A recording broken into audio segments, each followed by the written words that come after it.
नमस्कार, मैं हूं आपके साथ दीपक भदौरिया। 24 के चौधरी कोने लगातार हम आपको स्वराज एक्सप्रेस आपको हर एक जानकारी, हर एक अपडेट आप तक पहुंचा रहा है। साथ ही साथ ग्वालियर से हमारे संवाददाता जुड़ गए हैं विनोद जी। ग्वालियर चंबल संभाग के अंदर जिस तरह से देखें पूरे मध्य प्रदेश में क्लीन स्वीप है, लेकिन वहां पर कितनी बढ़त के साथ भारत सिंह कुशवाहा आगे चल रहे हैं? देखिए, ग्वालियर पूरे प्रदेश की तरह स्थिति है। यहाँ भारत सिंह कुशवाहा है जो कि भारतीय जनता पार्टी के प्रत्याशी है। वर्तमान में 31,000 वोटों से कांग्रेस की प्रत्याशी है पाठक से आगे चल रहे, और तबों में यही स्थिति भिंड और मुरैना की है जहाँ बीजेपी प्रत्याशी आगे चल रहे हैं। इसके अलावा जो केंद्रीय मंत्री गुजरात की स्थितियां है तो गुना सीट से भी एक बड़ी बढ़त बनाई। कुल में भी एक बड़ी बढ़त बीजेपी विधायक 31,000 की जो बढ़त है ग्वालियर में। ऐसा पहले माना जा रहा था कि ग्वालियर में पार्टी की टक्कर हो सकती है, लेकिन शुरुआती तौर से ही एक भी बार कांग्रेस प्रत्याशी आगे नहीं रहे और लगातार जिस तरीके से बीजेपी प्रत्याशी आगे बढ़ रहे हैं, ये माना जा रहा है कि इतनी लीड को अगर मार पाना है तो फिर कोई चमत्कार ही हो सकता है, कभी कुछ हो सकता है। क्योंकि जो क्षेत्र की मछली है उसके साथ करके दक्षिण विधानसभा जहाँ से पाठक आते हैं और वहां से विधायक भी नहीं थे। दक्षिण विधानसभा से वो 10,000 के पीछे हुए। इसके अलावा ग्वालियर 15 विधानसभा क्षेत्र से भी पीछे रहे, डबरा से भी पीछे है, राहत जरूर मिली है। लेकिन ग्रामीण क्षेत्र से भी जहाँ उनका एक अच्छा माना जा रहा था कि कांग्रेस के विधायक है वहां उनको बढ़त मिल सकती है, वहां से भी बढ़त मिलती है। तो अभी वर्तमान की स्थिति आपको कहा जा सकता है की बढ़त लगातार बढ़ती जा रही है और कुछ ही देर बाद सियासी भारत और इसके साथ ही जो काउंटिंग पर जो एजेंट है कांग्रेस के उनमें भी निराशा साफ तौर पर देखी जा रही है। लेकिन एक अभी जो क्षेत्र है कहा जाता है ग्वालियर का भीमनगर इलाका और मुरार इलाका, इसके भरोसे कांग्रेस बैठी हुई है। अगर यहाँ से कुछ कांग्रेस के खाते में जाता है तो थोड़ा बहुत ठंडापन जरूर बन सकता है, लेकिन ये कहा जा सकता है कि अभी जो लीड उस लीड को लाभ पाना मुश्किल नजर नहीं है। बिल्कुल है, लेकिन जिस तरह से विनोद जी देखें ग्वालियर चंबल संभाग में कई बार मुरैना में भी हमने देखा, भिंड में भी देखा, ग्वालियर में भी, सब जगह बात चल रही थी कांटे की टक्कर, लेकिन यहाँ तो बिल्कुल कहीं कुछ नजर ही नहीं आ रहा। बिल्कुल शुरुआती तौर पर ये माना जा रहा था कि जैसे कि 7 मई को मतदान हुआ ग्वालियर और आसपास जो क्षेत्र मुरैना जो मतदान हुए उससे ये माना जा रहा था कि कांटे की टक्कर, क्योंकि कांग्रेस ने जो प्रत्याशियों को खड़ा किया है वो प्रत्याशी काफी मजबूत है। भारतीय जनता पार्टी की जो प्रत्याशी है जो प्रत्याशी है उनमें इतना सामर्थ्य नहीं था कि जो इसकी उत्तर पर आ सके, ऐसा माना जा रहा था। चाहे की बात करें या मुरैना की बात करें या ग्वालियर की, ग्वालियर में जो प्रत्याशी उतारे गए जो भारत को लेकर तमाम पार्टी के अंदर ही विरोध उत्पन्न हो गया था और उसके बाद तमाम तरह की रणनीति उससे ऐसा माना जा रहा था कि नुकसान हो सकता है। इसके साथ संजय राय को लेकर अभी जो वर्तमान सांसद थी उनको भी ये कहा जा रहा था कि लोगों में उसको लेकर काफी आंदोलन की जा सकती है, कई बार को लेकर आंदोलन भी कर सकती है। मुरैना में सिकंदर तोमर को जब टिकट दिया गया था मतदान हुआ उसके बाद ये माना जा रहा था कि लोगों में उसको लेकर आंदोलन जब विधायक थे तो कई लोगों की काफी की उस समय जो तीनों ही लोकसभा क्षेत्र है जहाँ पार्टी की टक्कर रहेगी और यहाँ पर जो स्थिति अभी बनती दिख रही है ऐसी संभावना किसी को नहीं मिलता। हाँ, ये बात साफ थी कि गुना सीट को लेकर ही पहले से ही माना जा रहा था। इस बार उत्तराखंड से पूरी दम के साथ चुनाव लड़ रहे और उनका पूरा जो परिवार था वो इस दौरान चुनाव पे रहा और क्षेत्र में रहा। चाहे पत्नी हो, या पिता हो, महाराज या तमाम जो उनके लोग वो इस बार इलेक्शन के दौरान क्षेत्र में मौजूद रहे क्योंकि 2019 में जिस तरह से एक हार का सामना करना पड़ा उसके बाद अब इंडिया कतई इस तरह की लेना नहीं चाहते थे और मतदान के बाद साफ हो गया था कि एक बड़ी वजह जो बढ़त है वो पूरा दिल्ली क्षेत्र से मिलेगी और एक बड़ी जीत मिलेगी, वो साफ तौर पर देखा जा रहा है। लेकिन ग्वालियर भिंड मुरैना की जो स्थिति दिख रही है इसकी कल्पना भी नहीं की थी, उसकी कल्पना के परे जो सब कुछ देखने को मिल रहा है। हालांकि अभी बहुत सारे चरण रह गए और कुछ भी संभावित है, इतना जल्दी कहना भी ठीक नहीं है, लेकिन जिस तरह से गुजरात की जो रोजाना आती है उन पर बहुत सारा विश्वास किया जा सकता है क्योंकि जब 5 चरण हो गए ग्वालियर में और 5 चरण के अंदर 31,000 की बढ़त भारतीय जनता पार्टी को प्रत्याशी को मिल रही है, तो ये अपने आप में बड़ी बात कही जाती है। बिल्कुल, तमाम जानकारी के बहुत बहुत शुक्रिया आपका विनोद जी। नजर बनाए रखिए, पल पल की अपडेट आपसे लेते रहेंगे। दो मेहमान हमारे साथ जुड़ गए हैं बीजेपी और कांग्रेस से। बीजेपी से हमारे साथ हैं डॉक्टर प्रेम व्यास जी और कांग्रेस से हैं हमारे साथ रोशनी जी। आप दोनों लोगों का स्वराज एक्सप्रेस में बहुत बहुत स्वागत है। जिस तरह से देखें प्रेम व्यास जी, सुबह से मैं खबर पढ़ रहा था कि पूरे देश भर में बीजेपी दफ्तरों में छोले भटूरे और पूड़ियां सब्जी बन रही हैं, और अब जिस तरह से जो राउंड हुए हैं कंप्लीट, धीरे धीरे जो समय नजदीक आ रहा है और जो चीजें दिखाई दे रही हैं, तो क्या अब इसके साथ जो मिठाई मिलने वाली थी आपने भी अभी स्वीकारा, तो क्या वो अब शामिल नहीं होगी क्या? देखिए, निश्चित रूप से जब बड़ा टारगेट आप सेट करके चलते हो तो ये सब आधारभूत जो चीजें होती है ये सामने होती है। देखिए, कुछ राज्यों में जो हमारे आशानुकूल परिणाम थे निश्चित रूप से वो आए। कुछ राज्यों में जरूर जो हमने सोचा था वैसे आशान्वित परिणाम अभी रुझानों में नहीं दिख रहे। निश्चित रूप से 1-2 घंटे के इंतजार के बाद में स्थिति और स्पष्ट होगी। मध्य प्रदेश को लेकर हम पूर्व से आशान्वित है, जिस तरह से हमने मध्य प्रदेश में कार्य करा है, जिस तरह से विपक्ष के एजेंडे को जो फेल करने का कार्य करा है, और उसी का परिणाम था विधानसभा चुनाव में जो है अभूतपूर्व मत मिले, और उसी का परिणाम है कि अभी लगभग आधी से ज्यादा सीटों में निर्णायक वोट हमको मिल चुके हैं। निश्चित रूप से 2 से 3 घंटों पर जो है मोहर लग जाएगी, और अन्यत्र जो मैंने पूर्व में भी कहा है कि अन्यत्र राज्य है, निश्चित रूप से वहां देखना होगा, क्योंकि कई सीटें ऐसी है जो 300, 500, 3000 के अंतराल से आगे पीछे है।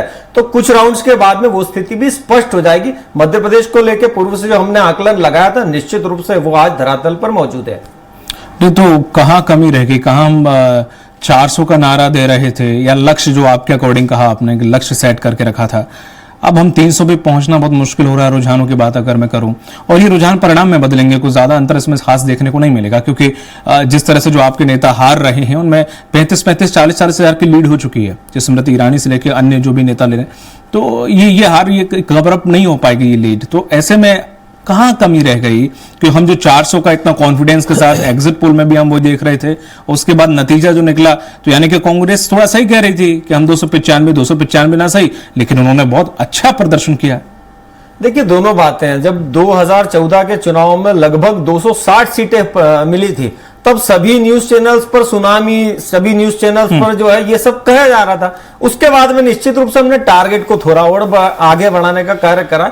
बहुत बड़ा चुनाव है, लोकतंत्र का महापर्व है, कई राज्यों के कई सारे मुद्दे होते हैं। निश्चित रूप से 1 घंटे, 2 घंटे या 3 घंटे में आकलन लगाना बहुत मुश्किल है। निश्चित रूप से अगर सीटें हमारी अपेक्षा से वास्तविकता में कम आती है तो निश्चित रूप से इसका आकलन भी किया जाएगा। ठीक है रोशनी जी, जिस तरह से देखें बाकी जगह बहुत अच्छा प्रदर्शन है, उत्तर प्रदेश काबिल तारीफ आप कर रहे हैं, बहुत अच्छा है, लेकिन मध्य प्रदेश में आखिर क्या हुआ? कहां कमी रह गई कि बिल्कुल क्लीन स्वीप की ओर हम जा रहे हैं? स्वराज के सभी दर्शकों को मेरा नमस्कार, और दीपक जी आपको भी, सभी पैनलिस्ट को। आज मध्य प्रदेश, और सबसे पहले तो बात ये आती है कि भारतीय जनता पार्टी ने जो इस देश में एक झूठ और पाखंड की परंपरा को गढ़ा था, और 400 पार का ये जो नारा दे रहे थे, इनके सारे प्रवक्ताओं को मैं लगातार देखती थी, और इनके हर एक नेता की जुबान पे 400 पार से लेके नीचे तो कोई बात नहीं है। अभी भी आप सुबह कई नेताओं के मैंने वक्तव्य को देखा, चाहे वो पूर्व अध्यक्ष राकेश सिंह जी हो और अन्य प्रत्याशी, तो मुझे लगता है कि अब इनको 300 पार के नारे की बात करनी चाहिए, क्योंकि ये 300 पार भी नहीं होने वाले। और इस देश की जनता ने इस बात पर वोट किया है कि महंगाई, और उत्तर प्रदेश की अगर हम बात करें तो वहां पे जो बेरोजगी, और जिस तरीके से ये राम मंदिर को अपने एजेंडे में रख रहे थे, धर्म को अपने एजेंडे पे रख रहे थे, तो मैं ये धन्यवाद दूंगी उत्तर प्रदेश की जनता को, देश की जनता को, कि आज इस देश की सच्चाई को उन्होंने पहचाना है, कि जिससे देश, मध्य प्रदेश, उत्तर प्रदेश, जिस महंगाई से, बेरोजगारी से, लगातार मध्य प्रदेश में महिला अत्याचार, उत्तर प्रदेश में भी दलित अत्याचार, इनको ध्यान में रखते हुए जनता ने वोट किया। और जहां मध्य प्रदेश की अगर हम बात करें तो 2018 में विधानसभा का चुनाव, इसी मध्य प्रदेश की जनता ने कांग्रेस को जिताया था, और सबने देखा, पूरे मध्य प्रदेश ने देखा, देश ने देखा किस तरीके से भारतीय जनता पार्टी जो है सत्ता की कुर्सी पर बैठने के लिए इस प्रकार लालायत रहती है कि वे लोकतंत्र और जनमत और मतदाताओं के मतदान को भी ठुकरा देते हैं। उसका एक उदाहरण आप इंदौर में देख ले। आज इस देश का इतिहास में मध्य प्रदेश को लिखा जाएगा नाकारी में, और भारतीय जनता पार्टी के इतिहास में, कि इंदौर के लोगों ने किस कदर वोटा को वोट किया है। मुझे लगता लगता है करीब 1 लाख के आसपास ये आंकड़ा पहुंचेगा। तो ये बहुत ही शर्मनाक है कि किस तरीके से आप सरेआम जनता के सामने लोकतंत्र का चीरहरण करते हैं। और जब आप इतने कॉन्फिडेंशियल हैं कि आप जो है मुझे लगता है इंदौर में भी इनके नेताओं के दावे थे, बड़े बड़े कैलाश विजयवर्गीय और अन्य नेताओं के, 10 लाख से आप जीत रहे हैं, तो जहां आप इतने कॉन्फिडेंट हैं तो फिर आपको क्यों जरूरत है चंडीगढ़ में लोकतंत्र को ताक पे रखने की कि आप बैलेट वोटों को इनवैलिड कर दे रहे। खजुराहो में आप लोकायुक्त नियम में ये कानून है स्कूटनी में कि अगर कोई पीछे होता है, कोई त्रुटि होती है तो उसमें सुधार किया जा सकता है, उसमें संशोधन किया जा सकता है, पर आप फॉर्म निरस्त कर देते हैं। तो आज जो भारतीय जनता पार्टी ने 2018 में मध्य प्रदेश में जिस तरीके से डर और भय का माहौल बनाया था, तो कहीं ना कहीं ये भी एक कारण है कि मध्य प्रदेश में आज ये जिस रिजल्ट को या जिस तरीके से हम अभी रिजल्ट देख रहे हैं, तो मध्य प्रदेश की जनता ने इस बात को स्वीकारा। क्योंकि आप पिछले एग्जिट पोल को भी देखें, इसी मध्य प्रदेश के विधानसभा चुनाव में हर चैनल पे ये दिखाया जा रहा था कि मध्य प्रदेश और भारतीय जनता पार्टी की बिल्कुल टक्कर की फाइट चल रही है, लेकिन परिणाम बिल्कुल उसके उलट आते हैं। चाहे आप राजस्थान को देख लीजिए, 106 सीट दिखा रहे थे, छत्तीसगढ़ में तो कांग्रेस की सरकार बनते हुए दिखा रहे थे। तो ये सारे एग्जिट पोल फ्लॉप हुए। आज के भी लगभग मुझे लगता है एग्जिट पोल फ्लॉप हुए, जहां हमारा इंडिया गठबंधन 295 की बात कर रहे थे, और मुझे लगता है कि शाम तक जब रिजल्ट आएगा तो इंडिया गठबंधन की जीत होगी। और मध्य प्रदेश पे हम बार बार, चूंकि हमारे नए प्रदेश अध्यक्ष के नेतृत्व में हमने संगठन को मजबूती प्रदान की और लगातार कार्यकर्ता जमीन पर काम कर रहे हैं, और इस बात का बिल्कुल मंथन करेंगे कि क्या कारण है कि मध्य प्रदेश में हम बार बार पीछे हो रहे हैं। तो जरूर इस परिणाम के बाद हम इस पर मंथन करेंगे। और पूरे देश में अगर हम एक आंकड़ा देखते हैं तो मुझे लगता है ये भारतीय जनता पार्टी को इस बात पर चिंता करनी चाहिए, क्योंकि ये लगातार जिस तरीके से आरक्षण को लेके, संविधान, लोकतंत्र, मजदूर की मजबूरियों का इन्होंने अट्टहास बनाया है, महिला अत्याचार में ये टॉप करते हैं, दलित अत्याचार में ये सबसे नंबर 1 देश में उपाधि पाते हैं। तो मुझे लगता है इस पर चिंतन करना चाहिए। और इंदौर एक जीता जागता उदाहरण है इस बात के लिए, और इस बात को ये नहीं नकार सकते, क्योंकि सुप्रीम कोर्ट ने ये फ्रीडम हम लोगों को दिया है कि अगर कोई प्रत्याशी पसंद नहीं आता तो आप नोटा को स्वीकारें। तो अब ये आरोप कांग्रेस पे लगाना बंद कर दे, और इस बात पर इनको चिंतन करना चाहिए कि आपके मुंह पे ये तमाचा है, और इससे आपको सीख लेना चाहिए कि आपको मैदान में विपक्ष को भी रखना चाहिए। जहां ये कहते हैं सरकारी संस्थानों का दुरुपयोग करके, ईडी सीबीआई के छापे पड़वा करके जो कांग्रेस का, भारतीय जनता पार्टी का दामन थाम लेता है, तो वो दूध का धुला हो जाता है, वो बिल्कुल साफ सुथरा हो जाता है। लेकिन अगर वही विपक्ष में है, इंडिया गठबंधन का कोई नेता है, तो वो भ्रष्टाचारी है, वो दोषी है। लेकिन यही इनके भारतीय जनता पार्टी पर लागू नहीं होता है। तो मुझे लगता है कि हमें थोड़ा और इंतजार करना चाहिए, और बहुत अच्छे परिणाम देश की जनता को मैं बहुत धन्यवाद दूंगी कि आपने भारतीय जनता पार्टी का ये जो दोहरा चरित्र का नकाब है वो उतारने का काम किया है। बिल्कुल रोशनी जी, लेकिन आप ये नहीं कह सकते ईवीएम से कुछ हुआ है या फिर कुछ और गैर तरीके से कुछ किया गया है, क्योंकि नतीजे यहाँ बहुत पारदर्शी हैं। दीपक जी, मैं बहुत स्पष्ट रूप से और सच्चाई के साथ ये बात रखती हूं। कल चुनाव आयोग की प्रेस वार्ता हुई। प्रथम चरण में आपने भी देखा कि जब प्रथम चरण की वोटिंग हुई तो वोटिंग परसेंटेज तुरंत प्रतिशत निकल के आता है 60%। उसके बाद चुनाव आयोग 10 से 11 दिन का समय लेता है और फिर 1% की वोटिंग को बढ़ाता है। और चुनाव आयोग ने कल की प्रेस वार्ता में स्पष्ट रूप से यह कहा कि मुझे केवल और केवल आंकड़े प्रसारित करने में 4 दिन का समय लगता है, उससे ज्यादा हम समय नहीं ले सकते। तो ये सवाल खड़ा होता है कि अगर आप 4 दिन की बात कह रहे हैं तो फिर आपने प्रथम चरण के आंकड़ों में आपने 11 दिन का समय क्यों लिया, आपने तीसरे चरण के आंकड़न में आपने 3 दिन का समय क्यों लिया। तो ये बार बार सवाल खड़ा होता है। और अगर इंदौर, खजुराहो, सूरत और चंडीगढ़ इस देश का जीता जाता उदाहरण है। देखिए, कांग्रेस पार्टी ने ये नहीं कहा कि भारतीय जनता पार्टी लोकतंत्र की हत्या कर रही, ये सुप्रीम कोर्ट का स्टेटमेंट था कि जिस तरीके से चंडीगढ़ का जो परिणाम आया, किस तरीके से 8 बैलेट वोटों को ये इनवैलिड करते हैं, रिटर्निंग ऑफिसर को सुप्रीम कोर्ट लताड़ता है। तो इस बात की चिंता इनको करनी चाहिए कि लोकतंत्र और संविधान की धज्जियां, ये इन्हीं के नेताओं के वक्तव्य थे, इन्हीं के लोकसभा प्रत्याशियों के वक्तव्य थे कि 400 पार आते हैं तो हम संविधान को उखाड़ फेंकेंगे, हम संविधान को बदल देंगे। इन्हीं के प्रधानमंत्री को जो है अपने भाषणों में स्पष्ट करना पड़ रहा था। आज सांप्रदायिकता का जहर हिंदू मुस्लिम मांस मछली पर बात करके इस बात का करारा जवाब उत्तर प्रदेश ने तो दिया है और पूरे देश की जनता भी इनको दे रही है। और मुझे लगता है कि शाम तक परिणाम इंडिया गठबंधन की जीत के रूप में जरूर बदलेंगे। ठीक है। वरिष्ठ पत्रकार हमारे साथ जुड़ गए हैं विनोद तिवारी जी। विनोद जी, जो आंकड़े आ रहे हैं एग्जिट पोल के वाकई थोड़ा सा अलग हैं, वो नहीं है जो एग्जिट पोल दिखा रहा था, और वो भी नहीं है जो लगातार चर्चा मीडिया में चल रही थी, बहुत अलग है। क्योंकि जब भी बीजेपी से बात करो तो बीजेपी हमेशा जिक्र करती थी कि हमारा साइलेंट वोटर है। ये साइलेंट वोटर अब कहां गया ये समझ में नहीं आता। 2019 में समझ में आता, 14 में समझ में आता। भाई ऐसा साइलेंट वोटर था कि आपने 3 तलाक का मुद्दा उठाया था तो कई महिलाएं ऐसी थी मुस्लिम वर्ग से वोट बीजेपी को डाल रही थी, पर कह रही थी हमने बीजेपी को नहीं डाला। वो साइलेंट वोटर समझ में आता है। लेकिन इस बार साइलेंट वोटर क्यों आएगा, क्यों डालेगा? क्या उसके भरोसे रहे? जो कि परिणाम उतना अच्छे भी नहीं है बीजेपी के लिए जिस हिसाब से टारगेट लेके चल रहे थे। इनफैक्ट टारगेट से भी हटके अगर हम बात करें, बहुत ज्यादा जो बढ़त कांग्रेस ने लिया उससे काफी निराशाजनक प्रदर्शन बीजेपी का रहा है 3 साल से 2 साल से सत्ता रहने के बावजूद भी। देखिए दीपक, इसी स्टूडियो में आखिरी चरण के मतदान के बाद हम लोग शाम को चर्चा में थे एसपी त्रिपाठी के साथ, तब मैंने ये बात कही थी कि लोकतंत्र जागरूक हो रहा है। सही। और लोकतंत्र जागरूक होने का मतलब जनता जागरूक हो रही है, क्योंकि लोकतंत्र में जो सत्ता का असली केंद्र है वो जनता है। हालांकि 5 साल में एक बार मौका मिलता है और बाकी 5 साल के मतलब 4 साल और 12 महीने में 1 दिन कम फिर सत्ताधारी जो भी होता है उसका रहता है। सही है। और जनता अपने आप को कुछ थका से महसूस करती है, कभी कभी अपने आप को दलित महसूस करती है, कभी वो अपने आप को उत्साहित महसूस करती है। इस बार की जो परिस्थितियां थी, मैंने उस दिन भी इस बात का जिक्र किया था कि हम कोई भी नारा लगा ले, 400 पार का लगा ले, 500 पार का लगा ले, संविधान का लगा ले, मंगलसूत्र का लगा ले और मुजरे का लगा ले और शक्ति का लगा ले, कुछ भी ठीक है। तो लेकिन जनता इस बात को समझती है और जहां जहां जनता जागरूक है वहां वहां परिणाम आपको देखने को मिल रहे हैं। और अब ये जो सिनेरियो बन रहा है यूपी में, जैसे सिनेरियो आया है या हरियाणा में आ रहा है या दिल्ली में भी कुछ चीजें चल रही हैं और बिहार में आ रहा है, वो हमें ये दिखा रहा है कि यहाँ की जनता ज्यादा जागरूक है अन्य प्रदेशों की तुलना में। राजस्थान में देखिए आप, मतलब अलग तरह की चीजें आ रही हैं। मध्य प्रदेश जरूर इस मामले में थोड़ा पिछड़ा हुआ है, क्योंकि मध्य प्रदेश का जो सामान्य व्यक्ति है वो आमतौर पे यूपी और बिहार के लोगों से थोड़ा सा कमतर है, बुद्धि के मामले में भी और सोच के मामले में भी।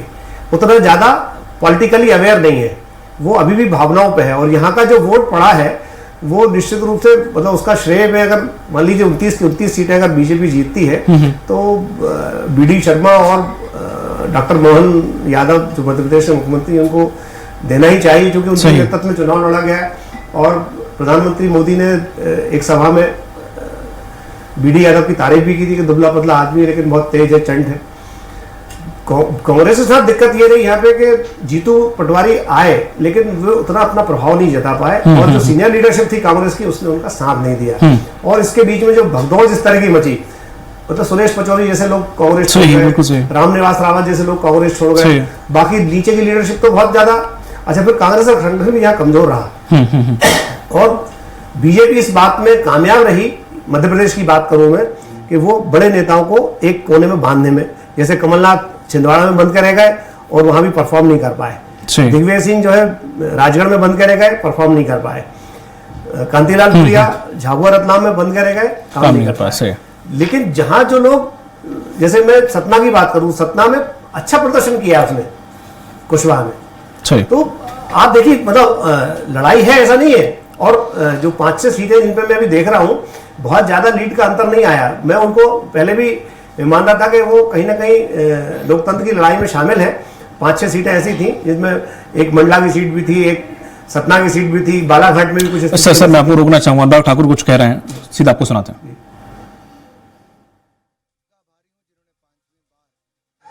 हमीरपुर संसदीय क्षेत्र से अब तक भारी बढ़त दिलाई है।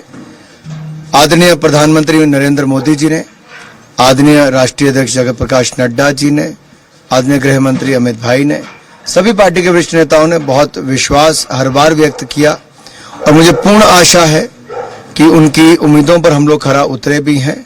रिजल्ट हिमाचल प्रदेश का और हमीरपुर संसदीय क्षेत्र का भारतीय जनता पार्टी के पक्ष में है और देश में भी भारतीय जनता पार्टी एनडीए की सरकार बनेगी।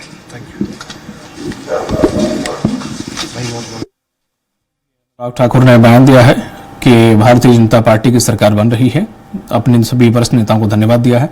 विनोद जी, हाँ, देखिए दीपक, भारतीय जनता पार्टी की सरकार बन रही है, एनडीए की सरकार बन रही है, भारतीय जनता पार्टी अकेले की सरकार नहीं बन रही है। बिल्कुल बिल्कुल, क्योंकि भारतीय जनता पार्टी को जो बहुमत मिलना चाहिए था उस आंकड़े पे अभी भारतीय जनता पार्टी नहीं है, सही, बिल्कुल। और अभी जो आंकड़े सामने हमारे आ रहे हैं और जो रुझान हमें दिख रहे हैं उसमें ऐसा लगता है कि शायद 272 पार भारतीय जनता पार्टी उस आंकड़े को छू पाती है, नहीं छू पाती है। भारतीय जनता पार्टी या एनडीए? मैं भारतीय जनता पार्टी की बात कर रहा हूँ, एनडीए तो बहुत मुश्किल हो आगे जाएगा। जाएगी, लेकिन Bharatiya Janata party single largest party के रूप में तो रहेगी, लेकिन उसका खुद का बहुमत कितना है वो देखने की बात है। क्योंकि ये चुनाव पूरा मोदी पे लड़ा गया है, मोदी और अमित शाह इस पूरी चुनाव की धुरी रहे हैं, और इस धुरी के कारण हम ये मान के चलना चाहिए था, सब विश्लेषक सारे विचारक लोग ये बात कर रहे थे कि भाई जो भी होगा परिणाम वो मोदी के क्रेडिट पे जाएगा, चाहे परिणाम निराशाजनक हो या आशाजनक हो। तो हम इस बात को कह सकते हैं कि बीजेपी अगर 272 सीट से कम आती है तो ये बीजेपी की खराब परफॉर्मेंस का नतीजा हो सकता है। क्योंकि यहाँ पे बात बहुत सारी हुई, 400 पार की बात हो रही थी, लेकिन अब 300 पार के लाले पड़ रहे हैं इस समय। तो ये कहीं ना कहीं ये दिखाता है कि बीजेपी का के बड़े नेताओं का दम और कार्यकर्ताओं में अति आत्मविश्वास, और उसके बाद फिर जिस तरह से जो 3.25 लाख कांग्रेसियों को बीजेपी में, जैसे मध्य प्रदेश की अकेले की भी बात करूं तो साहब 3.25 लाख से ज्यादा कांग्रेसी जो है वो बीजेपी में शामिल होगा, ऐसा आंकड़ा बीजेपी का, मेरा नहीं है।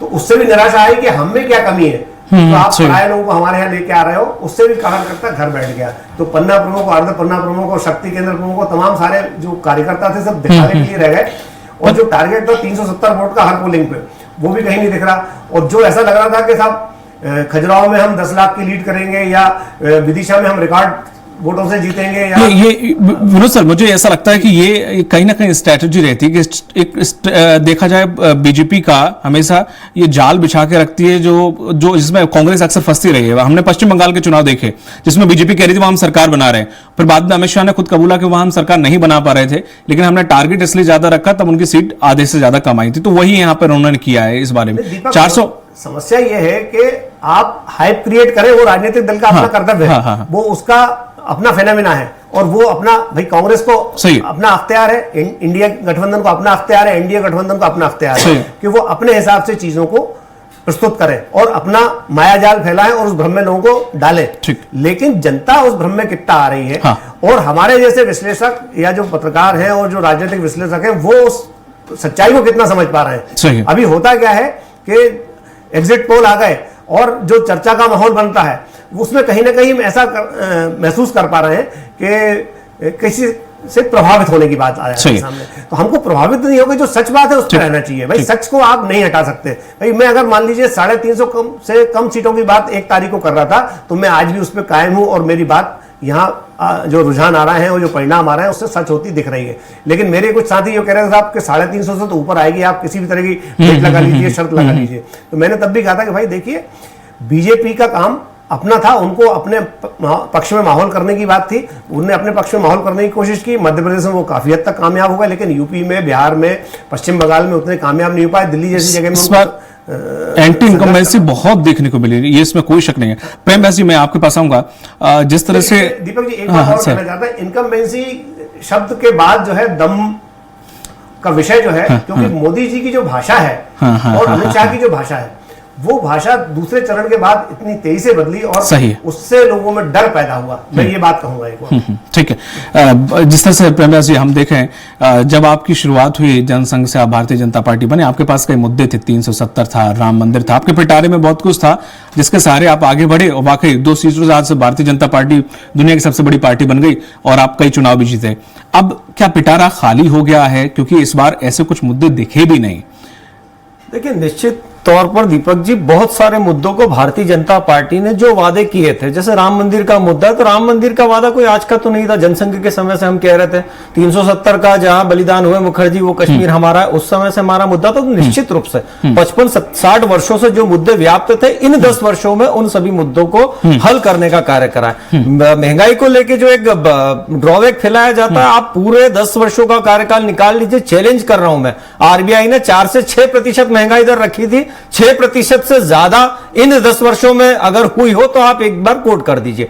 दूसरा जो एनएसएसओ का रिसेंट डाटा है बेरोजगारी को लेके, आप उसको देख लीजिए, 3 से 4% है, जो लगभग पिछले जो 2014 के पहले का कार्यकाल है उससे आधा है। तो निश्चित रूप से हमने धरातल पर आकर कार्य करा और कुछ चीजें जो कही गई थी मैं निश्चित रूप से उसके जवाब दे देता हूं क्रमवार। जैसा कहा गया था, जो 400 पार का वक्तव्य, राहुल जी ने 140, 160, प्रियंका जी ने 180, उसके बाद में खड़गे जी ने 190, पढ़े लिखे जो मुख्यमंत्री उन्होंने 200 के आसपास। इन वक्तव्यों का क्या है? जब हम 400 पार कर रहे हैं, हम स्वीकार रहे हैं कि निश्चित रूप से कई राज्यों में जो है हमने आशानुकूलित परिणाम अभी तक नहीं अर्जित किए, लेकिन वक्तव्यों की बात करेंगे तो इन 4 वक्तव्यों का क्या है? काहे कांग्रेस भूल जाती है इन वक्तव्यों को?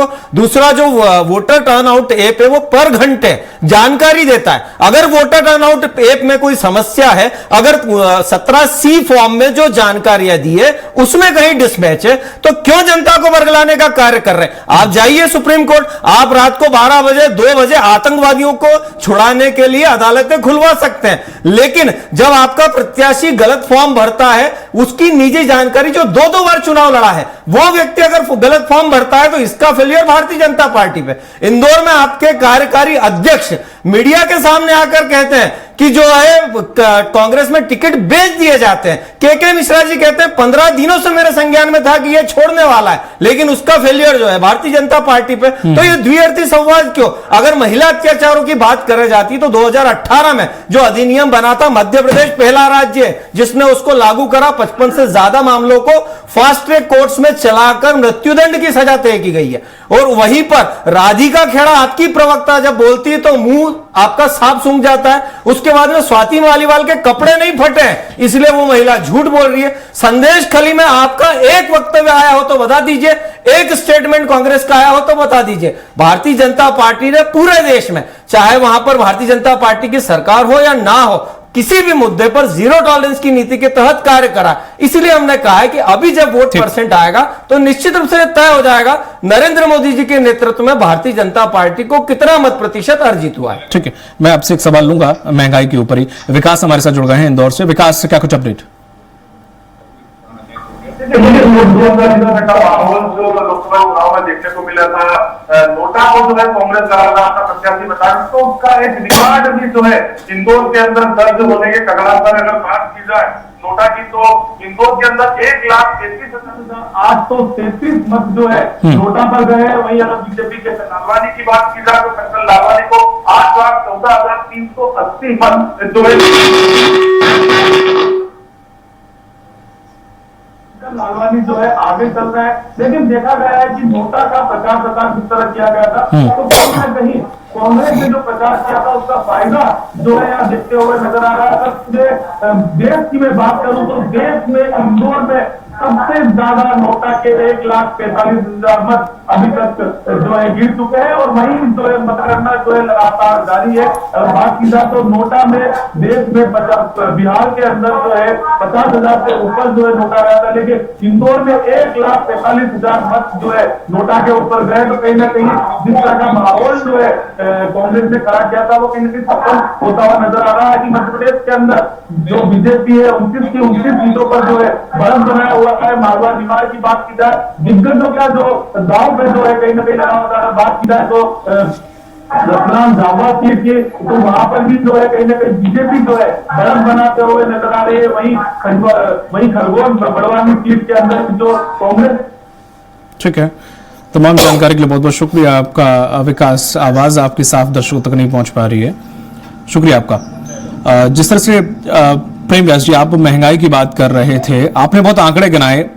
जमीनी स्तर पर जनता इतने आंकड़े नहीं जानती, वो सिर्फ इतना जानती है कि तेल क्या भाव है, गैस का सिलेंडर क्या भाव है या दाल क्या भाव है। आप मुझे बताएं कि सिलेंडर जो पहले जब आप 2014 में आए तो आपको 350 का सिलेंडर उन्हें बहुत महंगा लग रहा था, आज आपने 1200 से अब शायद 900 950 के कुछ करीब कर दिया। तो आप ये महंगाई की कैटेगरी में नहीं आता। आप कुछ आंकड़े वैसे ही बता रहे जैसे हम ये कहते हैं हम 5वीं सबसे बड़ी जीडीपी में अर्थव्यवस्था है, हम ब्रिटेन से ऊपर हैं, लेकिन ब्रिटेन में पर कैपिटा 50,000 रुपए है और यहाँ 2,000 रुपए है। ये आप नहीं बताते, ये कुछ वैसी आंकड़ों की बाजीगरी नहीं। प्रैक्टिकली अगर हम बात करें तो उस पर बताइए ना आप, क्या चीज आज के समय में सस्ती है? आप कोई भी छोटी सी चीज, दाल से लेके, ये तो मूलभूत सुविधा है, एक मूलभूत चीजें हैं जो लोगों को चाहिए। आपने आटा दाल ये सब जीएसटी के दायरे में ला दिए, बताइए, आप बोलते महंगाई नहीं है। देखिए, जब भी इकोनॉमिक ग्रोथ करती है तो रेट में फ्लक्चुएशंस आते हैं। दूसरा, G20 और G7 समिट्स में आप बता दीजिए इसमें से कौन सा देश है जो विकास में हमसे ज्यादा हो और जो महंगाई में हमसे जो है, हम महंगाई में हमसे ज्यादा हो और विकास में भी हमसे ज्यादा हो। निश्चित रूप से G7 और G20 दोनों देश समूह को देख लीजिए। IMF की चेयरमैन क्रिस्टीना जॉर्जेवा ने जो हमने आंकड़े दिए थे कि 25 करोड़ लोगों को बहुआयामी गरीबी से मुक्त करा, उन्होंने स्वीकार करा। मोदी का स्टेटमेंट देख लीजिए जिन्होंने स्टैंडर्ड्स एंड पुअर्स के साथ में स्टेटमेंट्स जारी करा था भारत की विकास दर को लेकर, आज 8.2 के लगभग है। जो IMF कोट कर रहा था 7.2, उससे भी आगे निकल गई। अब आपने जो चीजें बताई थी, मैं पेट्रोल की बात, आप देखिए 2004 में क्या रेट थे पेट्रोल के, उसके बाद लगभग 200 गुना का इजाफा हुआ है। आपने कहा टंकी की बात, 95 में जो एग्रीमेंट हुआ था वो 2012 के बाद में समाप्त हो गया था। उस समय पर 6 जो टंकियां मिलती थी और 6 जो बिना सब्सिडी वाली मिलती थी 1239 रुपए की, आज 12 ही टंकी क्या रेट में मिल रही, 1000। रेट बढ़े हैं या कम हुए? निश्चित रूप से, इसीलिए मैंने कहा पेट्रोल को लेके देख लीजिए, डीजल को लेके देख लीजिए, 2 गुना रेट में गए हैं। 200% का इजाफा हुआ है। अगर 34 रुपए पहले था तो 75 रुपए के आसपास हुआ है, 25 रुपए अभी जरूर बढ़ा है। फिर मैंने कहा है लेकिन अभी per capita income is also increased, दोनों चीजें साथ में बढ़ रही है। निश्चित रूप से इसीलिए हमने कहा है कि ओवरऑल अगर आप पूरा फिगर देखेंगे तो महंगाई जो 10 सालों में बढ़ी थी वहीं से आंकलन निकलता है। 2 डिजिट में थी, अभी की जो महंगाई है वो 2 डिजिट में नहीं है, लगभग 6% के अंदर है। अच्छा, तो जिस तरह से जो इस बार डामाडोल अगर आपको दिखा, आप इसको क्या महंगाई मानते हैं या विपक्ष के द्वारा उठाए हुए मुद्दे मानते हैं या फिर खुद की कमी मानते हैं कि जिसकी वजह से ये जो आंकड़ा है, अब ये मत कहिएगा कि हमने वो आंकड़ा रखा था, अभी भी फिर भी लॉस में है। उत्तर प्रदेश तो एटलीस्ट नहीं लॉस में होना चाहिए था। अगर मध्य प्रदेश में आप अच्छा कर रहे हैं, लेकिन उत्तर प्रदेश, हरियाणा, यहां तो आप बिल्कुल ऐसे चल रहे थे आंख बंद करके, यहां तो अच्छा प्रदर्शन, हमारी सभी सीटें लगभग आ रही हैं, 2-4 सीटें इधर उधर हो जाए तो कह नहीं सकते। देखिए, निश्चित रूप से मैंने इसीलिए सबसे पहले ही उद्बोधन में यह स्वीकार करा कि कुछ राज्यों में आशानुकूलित परिणाम नहीं आए।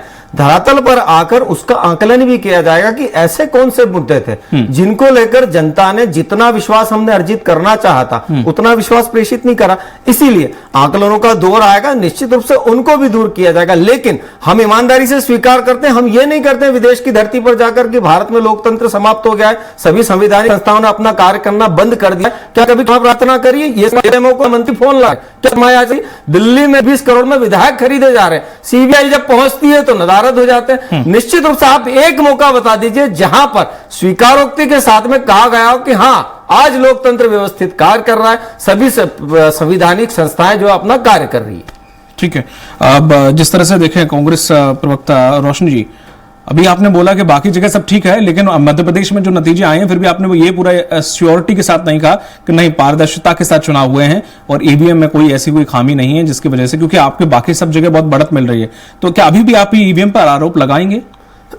हमने ईवीएम पे कभी इस तरह के आरोप नहीं लगाए हैं। संदिग्ध के घेरे में देखिए हर जगह रहती है। आज इन्हीं के नेता क्यों जिला प्रशासन के कलेक्टरों को फोन करते हैं, किस बात के लिए? आप अपने विधायकों को, अन्य लोगों को जो है बूथ के बाहर बैठाने के जो है आदेश देते। तो एक डर भय का माहौल जिस तरीके से, और ये आरोप तथ्यों के आधार पर लगाए गए हैं। मैंने आपको इस बार उदाहरण ईवीएम दिया। नहीं है, मतलब इस बार जो लोग बुक बिठाए हैं, डीएम को धमकाए हैं, कुछ इस तरह से है। ईवीएम इस बार नहीं है मतलब मुद्दा।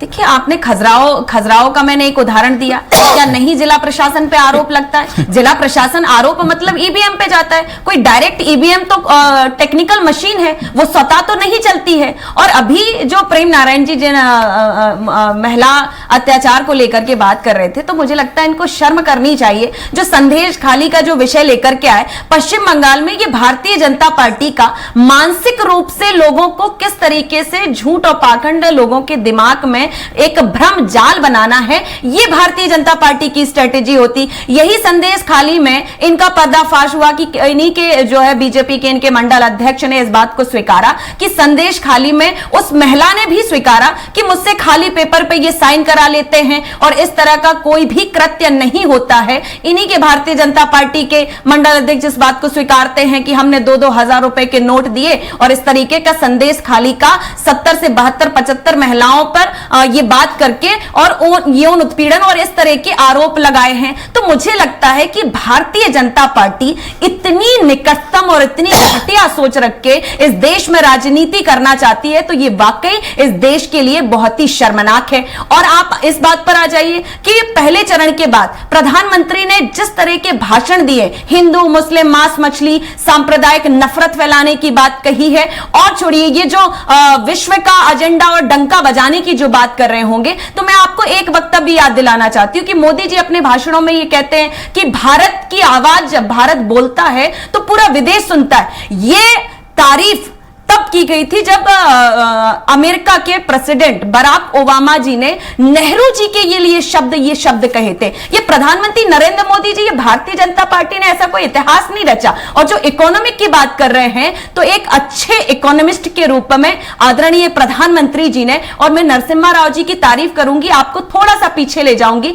आपको याद होगा कि जब कहते हैं वर्ल्ड बैंक से लोन लेने के लिए मनमोहन सिंह जी ने एक प्रयास किया था, तो वर्ल्ड बैंक ने, विश्व बैंक ने यह कहकर के मना कर दिया था कि हमारे विदेश में आप जो है कोई उद्योग नहीं लगाते, कोई इन्वेस्टमेंट हमें भारत में नहीं करने देते हैं, तो फिर हम आपको लोन क्यों दें। तो यह स्ट्रेटेजी मनमोहन सिंह जी ने और पीवी नरसिम्हा राव जी ने बनाई थी कि देश में आयात निर्यात को कैसे बढ़ाया जाए, कैसे इसको बेहतर किया जाए, ताकि देश में इंडस्ट्रियल एरिया डेवलप हो, लोगों को रोजगार मिलना शुरू हो। उसके बाद एक दूसरी बड़ी स्कीम, मनरेगा स्कीम लेकर के आते हैं, जिससे गरीब जो घर हैं, जो मजदूरी से पलते हैं, उनको रोजगार देने का, लाखों करोड़ों लोगों को रोजगार देने का काम किया मनरेगा स्कीम। और आज दुर्भाग्य यह है कि उस मनरेगा स्कीम को भ्रष्टाचार की भेंट चढ़ा दिया जाता है। आज हर क्षेत्र में, हर ग्रामीण पंचायत 60 से 70% भ्रष्टाचार की भेंट जाते हैं। अधिकारी आधा कमीशन खाते हैं एएसटीएस में। मैं कितने इनको आंकड़े दे दूंगी इस बात के, ये जो आंकड़ों पे बात करें।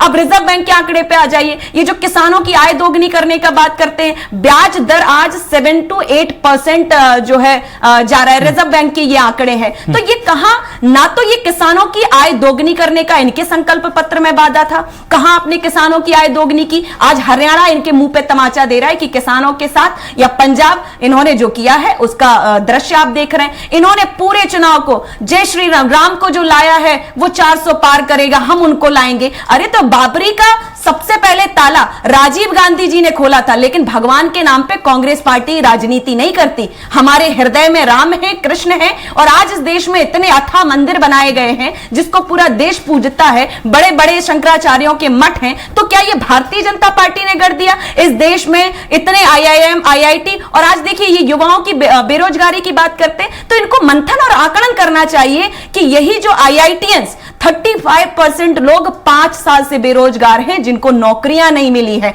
इस बात पर चिंता करनी चाहिए। और घोटाला सीबीआई की ये बात करते हैं, अभी नरसिंह घोटाला उजागर हुआ, उसमें सीबीआई भी संदिग्ध घेरे में, ये तो सुप्रीम कोर्ट बता रहा है। तो इस पर आप अपना स्पष्टीकरण दीजिए। देखिए, कांग्रेस किसी बिना तथ्यों के ना तो सरकारी संस्थानों पे आरोप लगाती है, ना भारतीय जनता पार्टी पे। आज जिस तरीके से महंगाई बढ़ी है, आप देखिए, किसानों के ये राहत देने की बात करते हैं, किसान की हर एक उपकरण पे ये जीएसटी वसूलते हैं, नमक पे जीएसटी वसूलते हैं, दूध का दाम ये बढ़ा देते हैं, इलेक्ट्रॉनिक व्हीकल्स जो 50,000 में मिला करते थे, आज वो 1 से 1.5 लाख रुपए में मिल रहे। तो ये सवाल उठता है। और मध्य प्रदेश में अभी आपने देखा कि मुख्यमंत्री मोहन यादव जी बने, गृह मंत्रालय भी संभाल रहे हैं। दलित अत्याचार में टॉप नंबर ये बनाते हैं, महिला अत्याचार में ये सबसे आगे पहुंचते हैं। और एक बड़ा उदाहरण, इस देश की गौरवान्वित करने वाली बेटी, हरियाणा की रेसलिंग बेटी, सम्मान देती है इस देश को, मोदी जी उनके साथ फोटो खिंचवाते हैं। लेकिन जब इनके सांसद ब्रजभूषण पे आरोप लगता है तो मोदी जी मौन हो जाते हैं। मणिपुर पे मोदी जी मौन हो जाते हैं, वो जलता रहता है, उस पर एक स्टेटमेंट नहीं आता, विदेश घूमकर आ जाते हैं। और उसके बाद हद तो तब होती है कि ये जब ब्रजभूषण जी पे आरोप लगता है तो ये उनके बेटे को टिकट दे देते हैं। और उनके बेटे भी, उनकी भी नाकारी देखिए कि काफिले में जाते हैं और 2-3 बच्चों को रौंदते हुए चले जाते हैं। उसके बाद भी भारतीय जनता पार्टी मौन रहती है। उत्तर प्रदेश में इन्हीं के किसान मंत्री के बेटे जो है एक किसान को रौंदते हुए चले जाते हैं, अपनी थार गाड़ी को रॉक से दिखा करके। इतनी घटनाएं, तो इनको शर्म करनी चाहिए कि कम से कम जो गरीबों के साथ अन्याय कर रहे हैं उस पर तो कम से कम सच बोलिए। कब तक ये झूठ का साथ लेकर के आप बढ़ते रहेंगे? ठीक है, पर रोशनी जी, जो आपने राम मंदिर वाला मुद्दा उठाया कि राजीव गांधी को तो फैजाबाद कोर्ट के निर्देश पर उन्होंने ताला खुलवाया था, उन्होंने नहीं खुलवाया था ताला। देखिए, मैं वही बात बताना चाह रही हूं। अगर आपने ये दीपक जी बात कही है, मैं आपको धन्यवाद दूंगी कि जब ये 2014 में जब भारतीय जनता पार्टी सत्ता में आई तो सुप्रीम कोर्ट ने निर्णय दिया, आपने भाई मंदिर बनवा दिया। आपने पूरे देश, तो कांग्रेस पार्टी भी वही कह रही कि जब निर्णय कोर्ट ने दिया तब भाई राजीव गांधी जी जो है बाबरी मस्जिद का ताला खोलने रोशनी जी, ईवी तो तब शुरुआत भी नहीं, कांग्रेस की सरकार थी तो ईवी का चलन भी नहीं था, कैसे 40,000 में मिल रही थी ईवी? देखिए, कांग्रेस ने हमेशा ईबी का भी सपोर्ट किया, क्योंकि अगर हमें भारत देश को आगे ले जाना है और आज जिस तरीके से अगर हमें विदेशों से खुद को कंपेयर करना है, तो जब भारत देश बहुत पीछे था, टेक्निकल में तो कुछ भी नहीं जानता था, लेकिन आज अगर टेक्निकल ता को तवज्जो किसने दी? कांग्रेस पार्टी ने इसको बढ़ावा दिया। अगर आज हम बात करते हैं जो है आईआईटी और इस सब के लोग जो नौकरी पेशे में हैं, तो आज आप कैसे टेक्निकल मार्केट भी गिरा रहे? अब आ जाइए, आप इनके जो मित्र हैं अडानी अंबानी, ये रिलायंस को लेकर के आते हैं। गवर्नमेंट कंपनी है बीएसएनएल के पूरे देश में मुझे लगता है, अब मैं तथाकथित आंकड़ा तो नहीं बना सकती हूं, लेकिन पूरे देश में कितने टावर होंगे? आज उन टावरों को बीएसएनएल कंपनी, जो गवर्नमेंट कंपनी सबसे टॉप रेटिंग पे चलती थी, आज उसको गिराने में किसका हाथ है? भारतीय जनता पार्टी का। क्या इनको बीएसएनएल को तवज्जो देते हुए ना देते हुए ये रिलायंस जियो को प्रमोट करते हैं? तो आज जो सरकारी संस्थानों से इस देश को जो रोजगार मिला करता था, जो एक प्रतिष्ठित और सम्मानित थी, तो ये सबको दिखता है कि भारतीय जनता पार्टी किस तरीके से अपने व्यापारिक लोगों को फायदा पहुंचाने के, यहां का जो किसानों का जो कंट्रोल वेयर हाउस पूरा आप देखिए कि इन्होंने अडानी को दे दिया। अब उसका मार्केट कौन तय करेगा? और इस मध्य प्रदेश में आज गेहूं, ये जो राशन देने की बात करते हैं, इन्हीं के मुख्यमंत्री ने कहा कि राशन तो हम फोकट में दे रहे हैं, आप ले जाइए। आज इन्होंने ये पता किया कि इन भंडारों में मध्य प्रदेश में इस बार गेहूं की उपज कितनी हुई, उन भंडारों को भर के आप गरीबों में राशन कैसे बांटेंगे? पहले तो आप ये 80 करोड़ का आंकड़ा कम नहीं कर पाते, आप फक्र से कहते हैं। और इनसे ये पूछना चाहिए कि ये जो भोजन फूड योजना को लेकर के कौन आया था? कांग्रेस ने इसको गढ़ा था। तो आप तो केवल आगे बढ़ाने का काम कर रहे हैं, आपकी खुद की कोई स्कीम नहीं है। यही प्रधानमंत्री मोदी जी जब गुजरात में मुख्यमंत्री होते हैं तो ये विरोध करते हैं जीएसटी का, ये विरोध करते हैं आधार कार्ड का। आप यादव हैं, जिस तरह से कहते हैं कि कृष्ण भगवान को जन्म किसी और ने दिया, पाला किसी और ने, जो पाला और जिन्होंने बड़ा किया उन्हीं का नाम लिया जाता है, ना कि जिन्होंने पैदा किया जी, है ना? तो आप कांग्रेस ने ठीक है किसी भी चीज की नींव रखी, लेकिन बीजेपी की सरकार में चाहे वो इसरो हो, चाहे वो और कोई संस्था हो, चाहे ईवी को लेकर हो, जिस तरह से चाहे सेमीकंडक्टर को लेकर हो, आगे भविष्य में और भी चीजें आएंगी। अब आप ये बोलो राजीव गांधी कंप्यूटर लेके आए थे, तो आज अगर भारत टेक्नोलॉजी में इतना आगे बढ़ गया तो बिकॉज ऑफ कंप्यूटर। तो इसका मतलब ये थोड़ी ना है कि उन्होंने जन्म दिया था तो इसके बाद उनका ही सबका एकाधिकार है। देखिए, बात हो रही है उसको बढ़ाने की। आज मध्य प्रदेश में या देश में मोदी जी कहते हैं कि मैं 2 करोड़ हर साल रोजगार देने का वादा करता हूं, उस हिसाब से तो उनको 20 करोड़ रोजगार दे देना चाहिए था। तो आज बेरोजगारी का स्तर क्या है ये देखना चाहिए। रोजगार कैसे आएंगे? जब आप बीएसएनएल की बात कर रही हो, बीएसएनएल एक संस्था है जिसमें सरकारी लोग बैठे हुए हैं।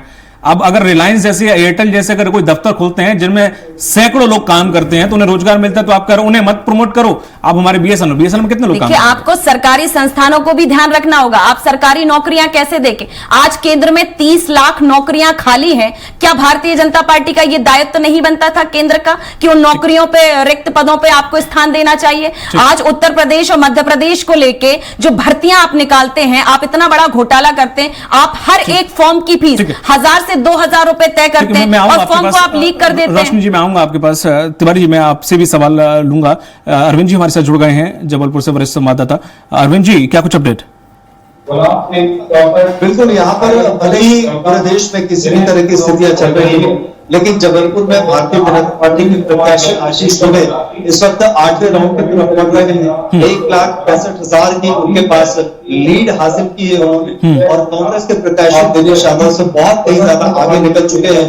अब दिनेश यादव के लिए रिकवर करना और उसके बाद कहीं और बराबरी तक आना आशीष दुबे के, अब उनके लिए काफी मुश्किल हो गया है। कुल मिलाकर ये कहा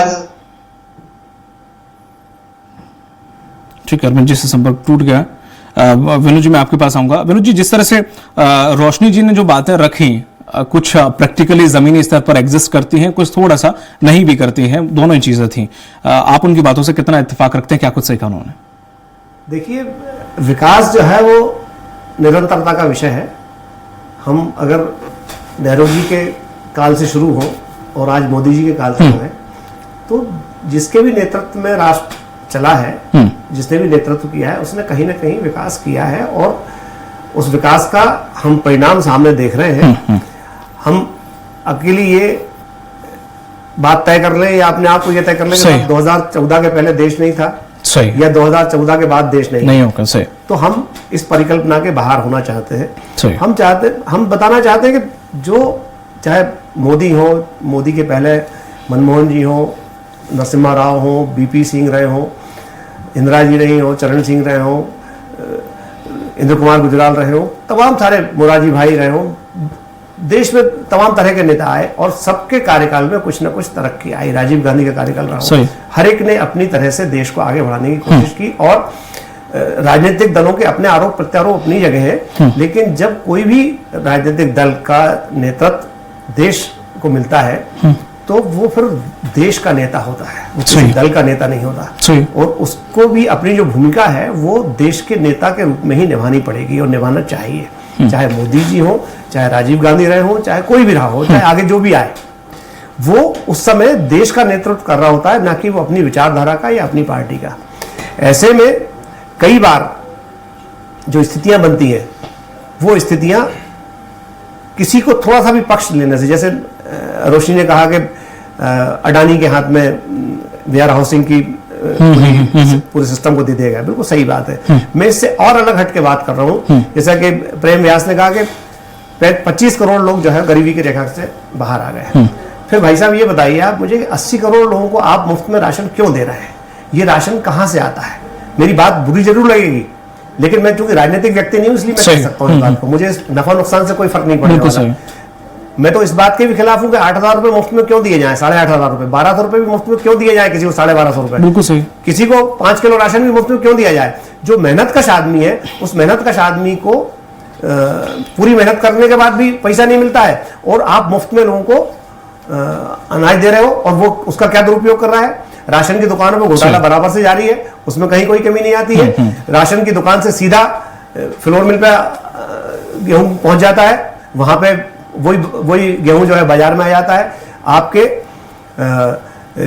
मनरेगा की बात आपने की, मनरेगा में जो भ्रष्टाचार है वो किसी से छुपा नहीं है। कांग्रेस सरकार थी तब भी भ्रष्टाचार था, आज बीजेपी की सरकार है तब भी भ्रष्टाचार है। भ्रष्टाचार तो हमारी परंपरा में शामिल हो गया, राजनीतिक दलों के संरक्षण का बहुत बड़ा उदाहरण है भ्रष्टाचार। चाहे हम कोई से भी किसी भी प्रोजेक्ट को ले लो आप, कोई ऐसा प्रोजेक्ट नहीं है, चाहे वो बीजेपी रही हो कांग्रेस रही, कोई भी रहा हो, ये तो ऐसा एक विषय हो गया है कि जिसपे अब चर्चा करना भी व्यर्थ हो गया है। लोग सिर्फ विकास देखते हैं कि हम तरक्की कहां कर पा रहे हैं और स्वेच्छाचारिता कहां हो रही है, तानाशाही कहां हो रही है, दम्भ कहां है, अभिमान कहां है, इन सब चीजों को जनता समझने लगी है।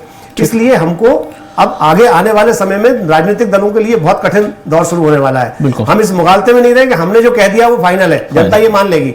जैसे कि बात अभी राम मंदिर की चल रही थी, राम मंदिर, बीजेपी राम मंदिर के मुद्दे में कहीं भी नहीं थी, बीजेपी ने इस मुद्दे को हाईजैक किया है। लड़ने वाली तो विश्व हिंदू परिषद थी। सही, ये भी सही है। विश्व हिंदू भाई आप बता दीजिए, बीजेपी का कोई वकील सुप्रीम कोर्ट में खड़ा हुआ कभी? तो नहीं हुआ कभी। या जो राम मंदिर की जो समिति है, जो तो सर उसी का है ना, तो 2003 में कहीं से कहीं तक नहीं है। थोड़ा सा इंटरफेयर करूंगा, बिल्कुल मैं तो सर ये सब है तो उसी की विंग सर। नहीं देखिए विंग देखिए, बीजेपी किसी की विंग हो सकती है, विश्व हिंदू परिषद किसी की विंग नहीं है, राष्ट्रीय स्वयंसेवक संघ किसी की विंग नहीं है, क्योंकि राष्ट्रीय स्वयंसेवक संघ के काफी सारे कार्यकर्ता हैं जो कांग्रेस की विचारधारा के हैं, विश्व हिंदू परिषद के काफी सारे कार्यकर्ता हैं जो कांग्रेस की विचारधारा के, समाजवादी विचारधारा के। बीजेपी उन विचारों से ज्यादा पल्लवित हुई है, ठीक, और बीजेपी ने उसको हाईजैक किया है। ठीक, व्यास जी आप कुछ कहना चाह रहे हैं? 1976 और उसके पहले 51 में मूर्तियां प्रकट हुई। मूर्तियां प्रकट होने के बाद में एक मुस्लिम सैनिक था, उसने कोर्ट में स्टेटमेंट दिया है कि तेज रोशनी हुई और जो मूर्तियां प्रकट हुई। उसके बाद नेहरू जी ने जीबी पंत साहब को जो लेटर लिखा, उसके बाद में वहां नायर साहब को हटाने का कार्य करा और उनको कहा मूर्तियां हटा दो। ये पहले का इतिहास है, चूंकि बार बार ये प्रश्न होता है। अब आप सुन लीजिए, उसके बाद में नायर साहब ने जो है मूर्ति हटाने से मना कर दिया, तो उनको है डिमोशन करके उनको हटाने का काम करा। सुप्रीम कोर्ट, हाई कोर्ट जाके वो आदेश लाकर वहां पर रुके। 1976 में सर्वे हुआ, 8-8 खंबे निकल कर आए उसको रुकवाने वाली कांग्रेस सरकार। उसके बाद में जब मैं उनका नाम भूल रहा हूं, पांडे जी के.एम. पांडे, उनकी उन्होंने जो है ताले खुलवाने के आदेश करे और पांडे साहब ने रिट पिटीशन दायर करी थी उस मामले में। उसके बाद में जो है शाहबानो केस में जो उस मामले को जो पूरा खत्म करने के लिए उस समय राजीव जी ने रामायण काल भी चालू करा और उसी समय पर जो है ताले खुलवाने का कार्य करा। और उसके बाद में ये रडार मैपिंग 2003 में अटल जी ने करवाई है और रडार मैपिंग के बाद ये तय हुआ कि वहां पर राम मंदिर था। ये तथ्य झूठ है तो मैं स्वीकार कर लूंगा। राम मंदिर के तथ्य को कोई अस्वीकार नहीं। 2003 में रडार मैपिंग, एक मिनट सुन लीजिए, राम मंदिर के तथ्य को कोई नकार नहीं सकता, क्योंकि भारत में राम मंदिर नहीं होगा तो कहां होगा, तो अयोध्या में नहीं होगा तो कहां होगा। और ये संघर्ष 500 सालों का, ये मैं नहीं कह रहा हूं, फिर कह रहा हूं विश्व हिंदू परिषद उस दौर में भी चला जाऊंगा। रमन सिंह क्या कुछ कह रहे हैं सर? सरकार बनाने में सफल होंगे और हम भी 270 के आसपास आंकड़े में पहुंचेंगे। कुल मिला के एक बहुत बेहतर स्थिति बनी। उड़ीसा में छत्तीसगढ़ भारतीय जनता पार्टी की सरकार बन रही है, आंध्र प्रदेश में भारतीय जनता पार्टी की सरकार बन रही है, आंध्र प्रदेश, उड़ीसा और अरुणाचल में भारतीय जनता पार्टी की सरकार फिर बनी है। तो 3 राज्य अतिरिक्त मिले हैं और उसके साथ ही साथ जो अपेक्षाकृत रिजल्ट था उतने सीट नहीं मिले, मगर भारतीय जनता पार्टी आने वाले समय में सरकार बनाएगी, ये स्पष्ट हो चुका है। छत्तीसगढ़ में अभी तक के जो रुझान दिख रहे हैं, भारतीय जनता पार्टी पूर्व अनुमान के अनुसार फिलहाल 10 सीटों में आगे है, पर मैं कह सकता हूं कि 10 नहीं, हम 11 में 11 लोकसभा राजनांदगांव छत्तीसगढ़ में जीतेंगे। राजनांदगांव में तो काफी आगे है। लगातार स्वराज एक्सप्रेस पर परिचर्चा का दौर जारी रहेगा। लगातार हर एक आंकड़े पर हमारी नजर रहेगी। पल पल के अपडेट आप तक पहुंचा रहे हैं। वक्त फिलहाल छोटे से ब्रेक का, जल्द होंगे हाजिर।